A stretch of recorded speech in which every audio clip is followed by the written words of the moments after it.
సరే అన్నయ్య. రేపు పెళ్ళయ్యాక నాకు పిల్లలు పుట్టకుంటే నన్ను చేసుకున్నవాడు నన్ను వదిలేస్తాడు. అప్పుడు నువ్వు ఒప్పుకుంటావా?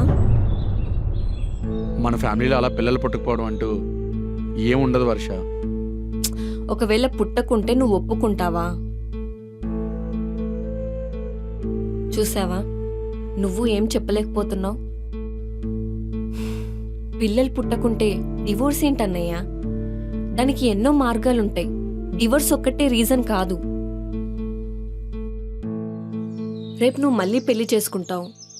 తనకు కూడా పిల్లలు పుట్టకపోతే అప్పుడేం చేస్తావు? వదిన లాంటి మంచి మనసున్న అమ్మాయి మళ్ళీ దొరకదన్నయ్యా. నేను చెప్పేది నేను చెప్పాను.